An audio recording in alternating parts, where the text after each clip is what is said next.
स्वागत है आपका मेरे YouTube channel teach info smart में। इस वीडियो में हम लोग पढ़ेंगे महत्वपूर्ण कार्बनिक यौगिक व उनके मुख्य उपयोग के बारे में। आप देख पा रहे होंगे मैंने हेडिंग भी दिया हुआ है ये, ठीक है। तो सोडियम बेंजोएट के बारे में जानेंगे।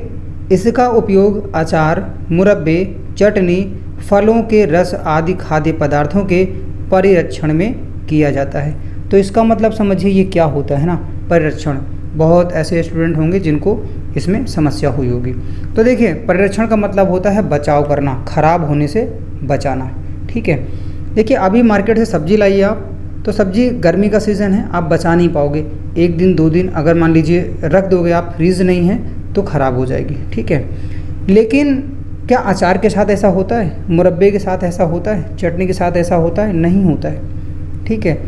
अचार, मुरब्बा, चटनी है ना, या फल का रस हो तो इसको बचाने के लिए इसमें सोडियम बेंजोएट डाल दिया जाता है। सोडियम बेंजोएट से होता क्या है, अचार ख़राब नहीं होता है, ठीक है। आपने देखा होगा बहुत लोगों को कि उनके पास जो अचार है वो 2-2 साल के अचार रखे होते हैं, है ना। तो ये सोडियम बेंजोएट की वजह से होता है। अगर सोडियम बेंजोएट डाल दिया जाएगा अचार में, मुरब्बे में, चटनी में, तो वो ख़राब नहीं होगा, काफ़ी टाइम तक रख सकते हैं उसको, ठीक है, यूज़ करने के लिए। तो देखिए आगे लिखा हुआ है टेनिक अम्ल। यहाँ पर देखिए टेनिक अम्ल के बारे में लिखा हुआ है। यह चाय में पाया जाता है, ठीक है। अब आप सोच रहे होंगे कि चाय में तो निकोटीन भी पाया जाता है। हाँ, बिल्कुल पाया जाता है, लेकिन निकोटीन में क्या होता है, जब आप चाय को गर्म करते हैं, फिर ठंडी होने देते हैं, फिर गर्म करते हैं, फिर ठंडी होने देते हैं, तो इस केस में जो निकोटीन होता है उसकी मात्रा बढ़ती है। लेकिन टेनिक अम्ल जो है इसमें पाया जाता है, ध्यान दीजिएगा। नेक्स्ट है एथिलीन ग्लाइकॉल। इसका उपयोग कारों में प्रतिहिम कारक के रूप में किया जाता है। प्रतिहिम कारक का मतलब क्या होता है, अब आप ये समझिए, है ना। तो जो प्रतिहिम कारक होता है इसका मतलब होता है एंटी फ्रीजिंग, ठीक है। एंटी फ्रीजिंग के रूप में प्रयोग किया जाता है। नेक्स्ट है मिथाइल आइसोसाइनेट। यह अत्यंत विषैली गैस है। यही गैस भोपाल गैस त्रासदी का कारण बनी थी। अर्थात भोपाल में जो गैस त्रासदी हुई थी वो मिथाइल आइसोसाइनाइड की वजह से ही हुई थी। 2 दिसंबर 1984 को ये घटना घटित हुई थी और उस समय बहुत सारे लोग की मृत्यु हो गई थी। यह गैस लीक होकर के, रिसाव होकर के वायुमंडल में मिल गई थी और जिससे कि जो है वहाँ का जो वातावरण था वो प्रदूषित हो गया था और लोगों को सांस लेने में दिक्कत हुई और बहुत सारी इसमें जो है मृत्यु हुई थी। नेक्स्ट है लिखा हुआ है बेंजोइक अम्ल। बेंजोइक अम्ल का यहाँ पर देखिए, बेंजोइक अम्ल का उपयोग देखेंगे। इसका उपयोग नंबर 1 खाद्य पदार्थों के परिरक्षण में किया जाता है। बेंजोइक अम्ल का भी प्रयोग किया जाता है खाद्य पदार्थों के बचाव करने के लिए कि खराब ना हो। दूसरा है मूत्रीय प्रतिरोधी के रूप में किया जाता है। और तीसरा देखिए यहाँ पर लिखा हुआ है श्वास नली, अगर श्वास नली में, है ना, श्वास नली के बीच संक्रमण में किया जाता है, ठीक है। अगर कोई संक्रमण है श्वास नली में तो उसको संक्रमण से दूर करने के लिए, अर्थात संक्रमण को ख़त्म करने के लिए बेंजोइक अम्ल का प्रयोग किया जाता है। नेक्स्ट देखेंगे, लिखा हुआ है मरकैप्टन। भाई मरकैप्टन क्या है ये आपको जानकारी होनी चाहिए। इसका उपयोग एलपीजी में रिसाव का पता लगाने के लिए मिश्रित करके किया जाता है। तो देखिए मरकैप्टन जो है ये होता है मिथाइल मरकैप्टन, ये आपको ध्यान रखना है। जो मिथाइल मरकैप्टन है इसका यूज़ करते हैं, मान लीजिए रसोई में जो है गैस खुली छूट गई, है ना, या बाहर ही छूट गई, तो आप कैसे पता पाओगे कि गैस खुली हुई है, लीकेज है ना, ये पता कैसे होगा। तो आपने देखा होगा अगर कहीं गैस लीकेज है या गैस जो है लीकेज है, रिसाव हो रहा है, तो कैसे पता होता है, उसमें एक अजीब सी गंध आती है, ठीक है। तो वो जो गंध आती है वो गंध मरकैप्टन के कारण ही होता है, मिथाइल मरकैप्टन के वजह से ऐसा होता है। तो इसीलिए डाला जाता है गैस के साथ में, जो एलपीजी गैस होती है उसमें मरकैप्टन मिला दिया जाता है कि अगर गैस का रिसाव हो तो आसानी से पता चल जाए कि गैस का रिसाव यहाँ पर हो रहा है और किसी दुर्घटना से बचा जा सके, ठीक है। तो आप समझ गए होंगे कि मरकैप्टन का क्या यूज़ है। नेक्स्ट है आइडोफार्म। आइडोफार्म का यूज़ जो है, इसका उपयोग जीवाणुनाशी के रूप में किया जाता है। जीवाणुओं को मारने के लिए इसका यूज किया जाता है। नेक्स्ट है टर्टरिक अम्ल, है ना। टर्टरिक अम्ल जो होता है इसका उपयोग बेकिंग पाउडर बनाने में किया जाता है, इसको भी आप ध्यान रखिएगा। नेक्स्ट है फ्रियान। फ्रियान क्या होता है, इसके बारे में भी जान लीजिए। इसका उपयोग प्रशीतन में किया जाता है, ठीक है, प्रशीतन में होता है। तो देखिए प्रशीतन का मतलब क्या होता है, ये देखिए प्रशीतन का मतलब होता है ठंडा करने में, ठीक है। तो ठंडा करने में होता है, ये एक प्रकार की गैस है और इसका प्रयोग होता है फ्रिज में। फ्रिज में इसका प्रयोग होता है। अगर फ्रिज में फ्रियान गैस नहीं होगी तो फ्रिज आपका ठंडा नहीं करेगा और आपको फिर दोबारा उसमें फ्रियान गैस डालनी पड़ेगी या डलवानी पड़ेगी, जो भी होगा, ठीक है। तो आप उम्मीद करता हूँ आप जान गए होंगे कि फ्रियान गैस क्या है, इसका क्या यूज़ है। नेक्स्ट है पायरीन, ये देखिए यहाँ पर लिखा हुआ है पायरीन कार्बन टेट्राक्लोराइड।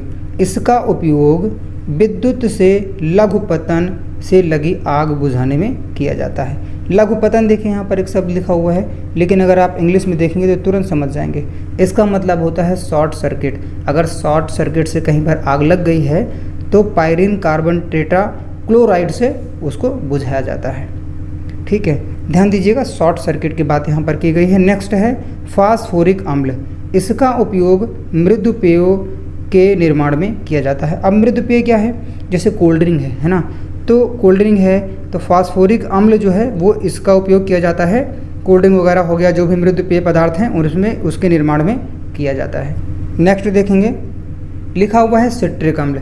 सिट्रिक अम्ल और साइट्रिक अम्ल ये दोनों अलग अलग हैं, ठीक है। तो जो सिट्रिक अम्ल है इसका उपयोग अचार, मुरब्बा आदि के परिरक्षण में किया जाता है। तो ध्यान रखिएगा, अभी आपने शुरुआत में ही इस वीडियो में पढ़ा था सोडियम बेंजोएट के बारे में। सोडियम बेंजोएट का प्रयोग और सिट्रिक अम्ल का प्रयोग सेम ही है, ठीक है। नेक्स्ट है, देखिएगा यहाँ पर लिखा हुआ है टेट्रा एथिल लेड के बारे में। स्वचालित वाहनों में प्रयुक्त पेट्रोल में मिलाकर किया जाता है। इसमें अपस्फोटन की दर कम होती है, ठीक। नेक्स्ट है सैलिसिलिक अम्ल। अब सैलिसिलिक अम्ल का प्रयोग क्या है, इसका उपयोग किया जाता है दर्द निवारक, ये देखिए दर्द निवारक दवाओं के निर्माण में किया जाता है, तो ध्यान रखिएगा। नेक्स्ट देखेंगे, लिखा है एथिलीन ग्लाइकॉल। एथिलीन ग्लाइकॉल का प्रयोग कहाँ होता है, इसका उपयोग ऑटोमोबाइल्स प्रतिहिम कारक के रूप में किया जाता है। अर्थात ऑटोमोबाइल्स जैसे कि गाड़ी हो गई है ना, बाइक वगैरह हो गई, या जो है ऑटोमोबाइल सेक्टर में इसका इसका यूज़ किया जाता है, प्रतिहिम कारक के लिए किया जाता है। प्रतिहिम कारक का मतलब होता है एंटी फ्रीजिंग, ठीक है, तो ध्यान रखिएगा। नेक्स्ट है फार्मेलिन, ठीक है। फार्मेलिन का प्रयोग कहाँ होता है, तो इसका प्रयोग होता है, ये देखिए परिरक्षण ये लिखा हुआ है रोगाणुनाशन में किया जाता है, ठीक है। मतलब रोग का जो है नाश करने के लिए, मतलब ख़त्म करने के लिए, रोग से बचाव करने के लिए फार्मेलिन का प्रयोग किया जाता है, ठीक है। नेक्स्ट है पायरेथ्रिन। पायरेथ्रिन का प्रयोग क्या है, तो ये जान लीजिए। और आप डेली परेशान होते होंगे, गर्मी टाइम में तो कुछ ज़्यादा परेशानी होती है मच्छरों से, तो मच्छर भगाने वाली कॉइल के निर्माण में इसका प्रयोग किया जाता है, ठीक है। मच्छर भगाने के लिए, आज तो मच्छर के लिए अगर कॉइल लाते हैं तो कॉइल भी काम नहीं करता है ना। तो मच्छर भी बहुत ज़्यादा होशियार हो गए हैं, तो भैया बच के रहिएगा मच्छरों से। तो मच्छर भगाने वाली कॉइल के निर्माण में इसका प्रयोग किया जाता है पायरेथ्रिन का। नेक्स्ट है, लिखा हुआ है नेप्थेलीन। इसकी गोलियां कपड़ों के बीच रखने पर कीड़े नहीं लगते हैं। ध्यान रखिएगा, जो नेप्थेलीन है, अगर इसकी गोली आप कपड़े में कर करके कपड़े में रख दें या गेहूं में रख दें, कहीं भी रख दें, तो वहाँ पर कीड़े नहीं लगते हैं। जैसे आपने देखा होगा गेहूं में घुन लग जाता है ना, तो वैसे ही। और अगर आप कपड़ा रखते हो तो कपड़े में भी झुंगुर वगैरह लग सकता है। तो अगर इसकी गोली रख दोगे उसमें करके, चाहे कपड़ा हो या जो है गेहूं हो या कोई खाद्य पदार्थ हो, तो उसमें कीड़े नहीं लगेंगे, कीड़ों से बचाव होगा। नेक्स्ट है, लिखा हुआ है बिस्फेनॉल ए। पूरा पढ़िएगा, देखिएगा बिस्फेनॉल ए। इसका उपयोग पॉलीकार्बोनेट नामक एक कठोर व पारदर्शी प्लास्टिक के निर्माण में किया जाता है, ठीक है। अब पारदर्शी का मतलब क्या है, पारदर्शी का मतलब होता है ट्रांसपेरेंट, ठीक है। तो ध्यान रखिएगा, पारदर्शी का मतलब होता है ट्रांसपेरेंट। तो पारदर्शी प्लास्टिक के निर्माण में इसका प्रयोग किया जाता है बिस्फेनॉल ए का। नेक्स्ट है अश्रु गैस। इसका उपयोग भीड़ को तितर बितर करने के लिए किया जाता है। आपने देखा होगा, जैसे अगर कहीं पर भीड़ अनियंत्रित हो रही है तो वहाँ पर सबसे पहले पुलिस जो यूज़ करती है, प्रशासन जो यूज़ करता है, वो आंसू गैस का यूज़ करता है, ठीक है। ये आँखों में बहुत तेज़ लगती है ये गैस, जिससे कि भीड़ जो है तितर बितर हो जाती है, लोग भागते हैं, इससे बचने का प्रयास करते हैं। तो इसीलिए इसका प्रयोग किया जाता है कि भीड़ को नियंत्रित किया जा सके और किसी भी अप्रिय घटना से बचा जा सके। ठीक है, तो इसका जो है उपयोग इसीलिए किया जाता है। आजकल आप देख रहे होंगे आंदोलन, हमेशा ये लोकतांत्रिक देश है हिंदुस्तान, तो यहाँ पर सबको आंदोलन करने का शांतिपूर्ण ढंग से सबको जो है परमिशन है। लेकिन कभी कभी क्या होता है कि जो भीड़ है वो अनियंत्रित हो जाती है, लोग आंदोलन जो करते हैं वो उग्र हो जाते हैं, तो उनसे बचने के लिए कोई ऐसी घटना ना घटित हो कि जिससे कि आम पब्लिक को परेशानी हो, तो उससे बचने के लिए अश्रु गैस का प्रयोग किया जाता है। नेक्स्ट है ऑक्जेलिक अम्ल। ये देखिए यहाँ पर लिखा हुआ है ऑक्जेलिक अम्ल के बारे में। इसका प्रयोग फोटोग्राफी में किया जाता है, तो ध्यान दीजिएगा। लेकिन जो पेट में पथरी होती है या पथरी जो इंसान के अंदर होती है, जैसे छोटे छोटे बालू के कण हो गए या कैल्शियम की मात्रा ज़्यादा हुई तो पेट में पथरी हो जाती है, आपने देखा होगा, है ना। तो ये वो क्या होता है, वो कैल्शियम ऑक्जिलेट होता है। जो पथरी होती है उसको कैल्शियम ऑक्जिलेट बोलते हैं और वो कैल्शियम ऑक्जिलेट के कारण होता है। ठीक है, नेक्स्ट है सिरका, एसिटिक अम्ल 4 से 7% तनु विलयन। इसका उपयोग खाद्य पदार्थों के परिरक्षण में किया जाता है। तो देखिए सिरका का प्रयोग जो है, इसका भी प्रयोग परिरक्षण में किया जाता है खाद्य पदार्थों के। ठीक है, नेक्स्ट देखेंगे, लिखा हुआ है एलीथीन। एलीथीन का क्या यूज़ है, देखिए इसका उपयोग मच्छर भगाने वाली दवाओं के निर्माण में किया जाता है। अभी आपने पीछे पढ़ा था कि कोयल में यूज़ होता है, और अभी आपने एक दूसरा पढ़ा एलीथीन के बारे में। इसका उपयोग मच्छर भगाने वाली दवाओं के निर्माण में किया जाता है, याद रखिएगा। ठीक है, नेक्स्ट है ल्यूसाइड के बारे में। यह जहरीली होने के कारण रासायनिक हथियारों के रूप में प्रयोग किया जाता है। तो भाई ल्यूसाइड जो है ऐसा रासायनिक वेपन है, ये ऐसा रासायनिक हथियार है कि इसको जब ये पड़ता है ना ऊपर, इसके वजह से क्या होता है, फफोले पड़ जाते हैं, है ना, शरीर में फफोले पड़ जाते हैं। तो ये ध्यान रखिएगा। और इसका जो प्रयोग हुआ था ये प्रथम विश्व युद्ध में और द्वितीय विश्व युद्ध में बहुत किया गया था, लेकिन अब इस पर प्रतिबंध लगा दिया गया है, तो ये जो है थोड़ा इससे बचाव होता है। ठीक है, नेक्स्ट देखेंगे, लिखा हुआ है कैल्शियम कार्बाइड। इसका उपयोग फलों को पकाने में किया जाता है। तो वैसे तो जनरली लोग बोलते क्या हैं, कार्बाइड लगा के हमने आम को पका दिया, है ना, फल को कार्बाइड, लेकिन इसका जो पूरा नाम होता है वो होता है कैल्शियम कार्बाइड।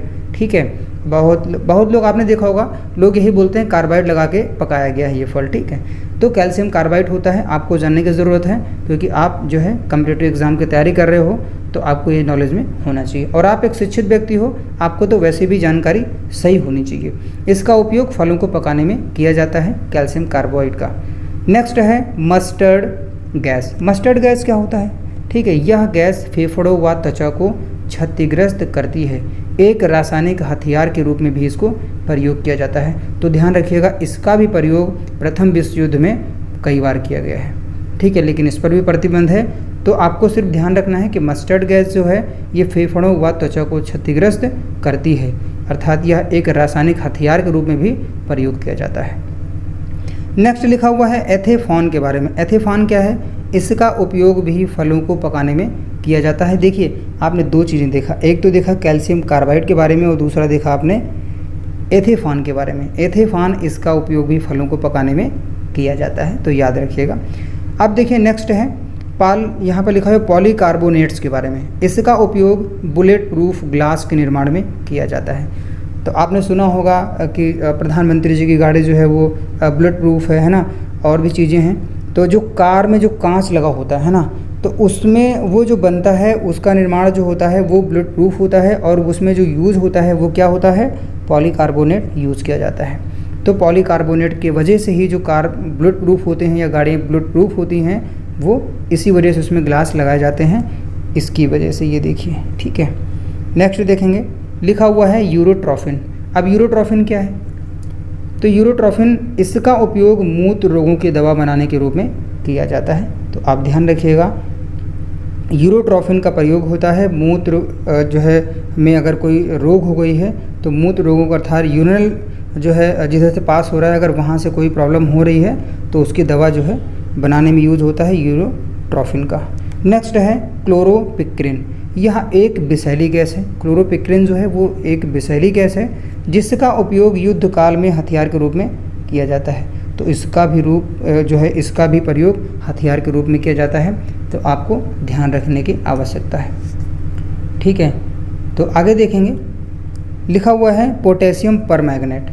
अब पोटेशियम परमैंगनेट के बारे में देखिए क्या होता है भाई, है ना। तो जो पोटेशियम परमैंगनेट है इसका उपयोग जीवाणुनाशी दवा के रूप में किया जाता है। ठीक है, जीवाणु अर्थात बैक्टीरिया को मारने के लिए इसका प्रयोग किया जाता है। ऐसी दवाएं बनाई जाती हैं जिससे कि जीवाणु जो हैं, अगर कोई बैक्टीरिया से कुछ नुकसान हो रहा है बॉडी में, तो वो जो है उसको ख़त्म कर सकें। तो पोटेशियम परमैंगनेट का काम यही होता है। नेक्स्ट देखेंगे, लिखा हुआ है पैराल्डिहाइड। पैराल्डिहाइड क्या होता है, इसका उपयोग निद्राकारी दवा के रूप में किया जाता है। तो देखिए, अगर निद्रा बहुत ज़्यादा नींद आ रही है ना, बहुत ज़्यादा नींद की बीमारी हो गई है, तो उसके लिए क्या यूज़ करेंगे, तो उसके लिए यूज़ किया जाएगा पैराल्डिहाइड।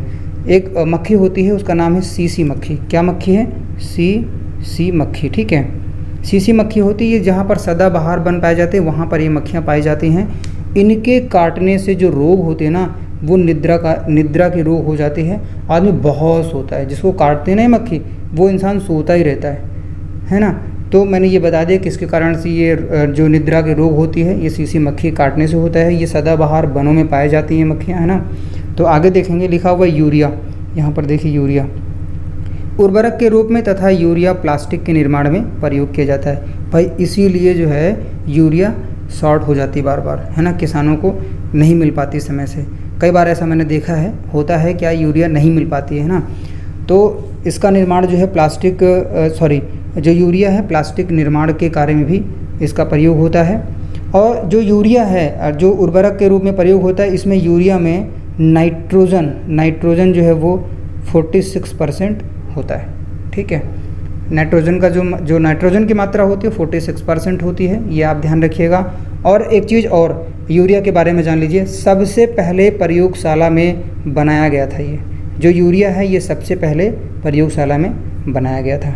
नेक्स्ट देखेंगे, लिखा हुआ है गैमेक्सिन। गैमेक्सिन के बारे में भी आप जानते होंगे, इसका उपयोग आपने किया भी होगा, कीटाणुनाशक के रूप में किया जाता है। जैसे मान लीजिए कोई वृक्ष है, उसमें किसी प्रकार का कोई कीड़ा लग गया है, कोई बीमारी लग रही है कीड़े की, तो कीड़ा उससे जो है मर जाता है, कीड़ा भाग जाता है। ठीक है, तो गैमेक्सिन का प्रयोग तो आपको उम्मीद करता हूँ पता भी होगा। उसके बाद में दूसरा यहाँ पर देखिए, यहाँ पर लिखा हुआ है, नेक्स्ट ये लिखा हुआ है क्लोरोटोन। ये क्या है, यह यात्रा के दौरान चक्कर आने की दवा के रूप में प्रयोग किया जाता है। अगर यात्रा कर रहे हैं, कई बार आपने देखा होगा कि लोगों को गाड़ी पे चलने पे उनको प्रॉब्लम होती है, उनको चक्कर आने लगता है, वॉमिटिंग होने लगती है, तो इसके लिए जो प्रयोग किया जाता है वो क्लोरोटोन का प्रयोग होता है। नेक्स्ट है, लिखा हुआ है कार्बन टेट्राक्लोराइड। इसका उपयोग अग्निशमन में किया जाता है। ठीक है, तो जो कार्बन टेट्राक्लोराइड है इसका उपयोग अग्निशमन में किया जाता है। नेक्स्ट देखेंगे, लिखा हुआ एस्प्रिन। एस्प्रिन भी जो है इसका उपयोग ज्वरनाशी तथा पीड़ाहारी दवा के रूप में किया जाता है। बहुत सारी दवाएं हैं जिसमें एस्प्रिन मिलाया जाता है।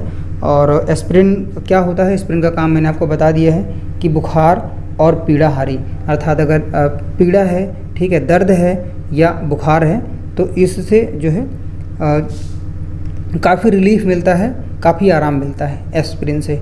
नेक्स्ट है, लिखा हुआ है डीडीटी के बारे में। देखिए यहाँ पर डीडीटी के बारे में लिखा है, इसका उपयोग कीटाणुनाशक में किया जाता है। DDT gammexane. ठीक है, तो आपने देख लिया डीडीटी का भी प्रयोग जो होता है, इसका उपयोग कीटाणुनाशक में किया जाता है। नेक्स्ट है एस्बेस्टॉस। ये क्या है, नाम आपने सुना भी होगा। ठीक है, जब मैंने पहली बार पढ़ा था तो मैंने भी नाम सुना था कहीं, तो मैंने कहा अच्छा, आज मुझे पता चल गया कि एस्बेस्टॉस क्या होता है। इसका उपयोग अग्निशामक वस्त्र बनाने में किया जाता है। आपने देखा होगा जब कहीं पर आग लग जाती है तो जो फायर ब्रिगेड की गाड़ियाँ आती हैं, वहाँ पर वो लोग एक स्पेशल टाइप के कपड़े पहने होते हैं। उससे क्या होता है कि जो आग होती है, आग का जो असर होता है उन कपड़ों पर बहुत कम पड़ता है ना। तो इसीलिए जो है ये लोग कपड़े पहनते हैं एस्बेस्टॉस के। ठीक है, इसका प्रयोग किया जाता है वस्त्र बनाने में। तो दोस्तों बस आज इस वीडियो में इतना ही। उम्मीद करता हूँ वीडियो आपको पसंद आई होगी। वीडियो आपको कैसी लगी कमेंट बॉक्स में आप कमेंट ज़रूर करिएगा, और आप बने रहिएगा मेरे YouTube channel teach info smart के साथ में। तो आज इस वीडियो में दीजिए मुझे इजाज़त। मिलता हूँ मैं आपको नेक्स्ट वीडियो में नेक्स्ट कंटेंट के साथ। तब तक के लिए नमस्कार, धन्यवाद।